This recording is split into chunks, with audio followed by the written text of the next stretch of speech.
Elara's days were painted in shades of gray. Monotony was a heavy coat he wore. The city hummed a dull, predictable tune. Coffee tasted like yesterday's forgotten dreams. His small apartment felt like a waiting room. He waited, but for what, he did not know. The world outside his window offered no answers, just more of the same, endless, looping gray. But sometimes the gray would ripple. A crack would appear in the mundane facade. Colors, impossibly vivid, would bleed through the cracks. Music, unheard by others, would drift on the air. These moments were fleeting, disorienting. A scent of rain on dry earth in a sealed room. A whisper of a forgotten language just at his ear. The ordinary world felt thin then, like old paper. Then, she arrived, not with a grand pronouncement, more like a change in the light. Seraphina.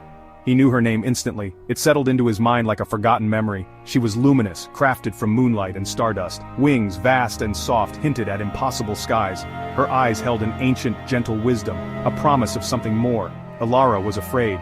Of course he was afraid. This was not normal. This was the landscape of madness. Yet a deeper current pulled at him. Fascination warred with a primal terror. She was beautiful, terribly, wonderfully beautiful, and in her light the gray world seemed unbearable. He found himself yearning for her return, longing for the impossible. Her voice, when it finally came, was not a sound. It was a feeling, a warmth spreading through his chest, a certainty settling in his bones. It bypassed his ears, speaking directly to his soul. Words formed in his mind, clear and pure, like water from a mountain spring. She spoke of solace, she spoke of understanding, she spoke of a place beyond the gray. Seraphina claimed to be his guardian, a celestial guide sent only for him. She spoke of a love that spanned eternities, a bond forged before time began its relentless march. He was special, she whispered, chosen. Her words were a balm to his weary spirit. He listened, rapt. The world outside his small room ceased to matter. Only her presence felt real. His devotion grew like a night-blooming flower. Each visitation left him more entwined, more dependent on her ethereal presence. The mundane tasks of life became burdens, food lost its taste, sleep offered no rest, only anticipation. He lived for the moments the veil thinned, for the shimmer that heralded her arrival, for the light that only he could see.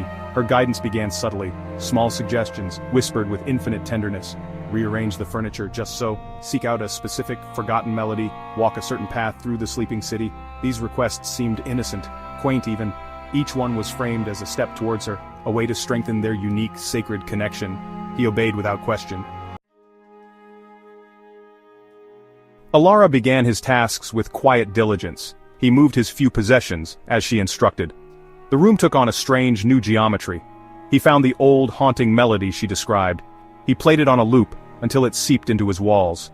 He walked the city's deserted streets under moonless skies. Each step felt significant, guided by an unseen hand. His world was shrinking, or perhaps expanding. The acts grew more specific, more unusual. He started collecting things. A raven's feather, shed at midnight, water from a forgotten stagnant fountain, stones that held the chill of the deep earth, dust from places where sorrow lingered. His apartment became a reliquary of oddities. Each item hummed with a faint unseen energy. He spoke to no one. Only Seraphina understood. The world outside, the gray world, began to notice. Concerned voices reached him through the door, muffled words of worry, of doctors, of help. Seraphina warned him. They did not understand, she whispered. They sought to sever their bond, to pull him back into the meaningless gray. Their love was a fragile, sacred thing. It needed protection from the uninitiated. Elara believed her. Every syllable was truth. Her love was the only solid thing in his fractured reality. Her whispers were his compass, his unwavering north. He felt a profound sense of purpose, a clarity he had never known. The old Elara was a ghost, a memory. This new self, devoted and singular, was alive. He was Seraphina's, and that was all that mattered.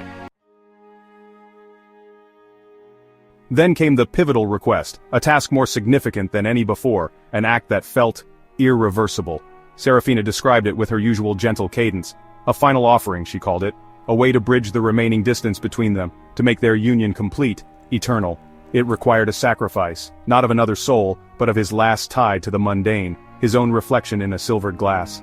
As she spoke, the light around her seemed to waver. For an instant, the soft feathers of her wings shimmered. They looked less like feathers, more like scales of obsidian.